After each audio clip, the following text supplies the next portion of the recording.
একটা বিষয় বেশ আশ্চর্যের, 3 মাস আগে পর্যন্ত আমাদের এই পশ্চিম বাংলার মানুষের মূল কথা ছিল শিক্ষা, স্বাস্থ্য, চাকরি, মহিলা সুরক্ষা, পরিযায়ী শ্রমিক সমস্যা। কিন্তু আজ কেন্দ্রীয় এজেন্সি ইলেকশন কমিশন অফ ইন্ডিয়ার সুবাদে কান পাতলে শুনতে পাবেন, ভোটটা দিতে পারবো তো?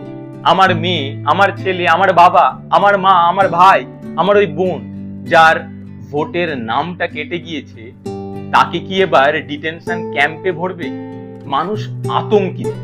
ঠিক একইভাবে 5 বছর আগের কথা যদি আপনি মনে করতে পারেন, দেখবেন 2021 সালে বর্তমান রাজ্য সরকারের 10 বছরের শাসনে পশ্চিমবঙ্গের মানুষ শিক্ষা, চাকরি, স্বাস্থ্য বিভিন্ন ক্ষেত্রে অসন্তুষ্ট হয়ে উঠেছিল। মানুষের মনে পরিবর্তনের ভাবনা দানা বেঁধেছিল। কিন্তু এই কেন্দ্রীয় সরকার এনআরসি, সিএ এর মতন বিভেদমূলক, বিদ্বেষমূলক, সন্ত্রাসী আইন এনে মানুষের মনের মধ্যে আতঙ্ক, সন্ত্রাসের সৃষ্টি করেছিল, যার ফলস্বরূপ মানুষ শিক্ষা, স্বাস্থ্য, চাকরি এসব ভুলে প্রাণ বাঁচাতে ভোট দিয়েছিল।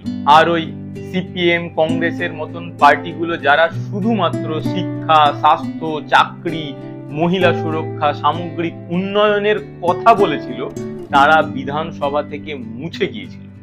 এবারও কি তারই পুনরাবৃত্তি হবে? মানুষ ভয়ের রাজনীতির কাছে হেরে যাবে?